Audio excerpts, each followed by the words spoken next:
બચાવો પર્યાવરણ બચાવો જનસભા મળી અને આ જનસભા અંતર્ગત હજારો લોકો પોતાના આક્રોશ સાથે આજે અમારી સાથે જોડાયા છે।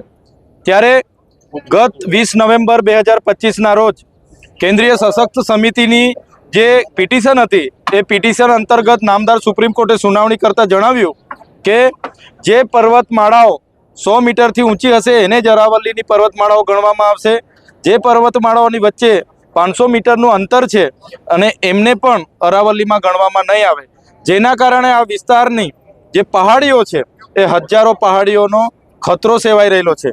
આજે આદેશ આવ્યો છે, એ આદેશ એ ખનન માફિયાઓના રેડ કાર્પેટ પાથરીને એમને લાવવા માટેના પ્રયાસ થયા છે। ત્યારે દેશના વડાપ્રધાન એક બાજુ એક પેડ માં કે નામ ના ઝુંબેશ ચલાવે છે અને અહીંયા આખાને આખા જંગલો, આખાને આખા પહાડો એ ખનિજ માફિયાઓને, ઉદ્યોગપતિઓને આપવાની વાત છે, જેનો અમે સખત શબ્દોમાં વિરોધ કરીએ છીએ।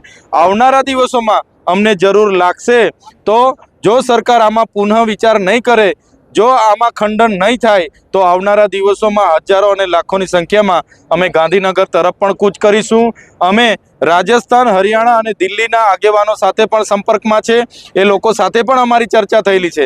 જો સરકાર અરવલ્લીને વિનાશ તરફ લઈ જશે તો અરાવલ્લીને બચાવવા માટે ચારેય રાજ્યો રાજસ્થાન, હરિયાણા અને દિલ્હી સાથે અમે ગુજરાતના પણ લાખો લોકો જોડાઈને અમારે દિલ્હીમાં કૂચ કરવી પડશે તો દિલ્હીમાં પણ કૂચ કરીશું। અમે અમારી પર્યાવરણ, અમારી પ્રકૃતિ, અમારું પાણી, અમારું જંગલ બચાવવા માટે આવનારા દિવસોમાં રોડ પર ઉતરવું પડશે તો રોડ પર, અને જ્યાં વિધાનસભાએ ગૃહ ઘેરાવા કરવા પડશે ત્યાં પણ અમે જઈશું।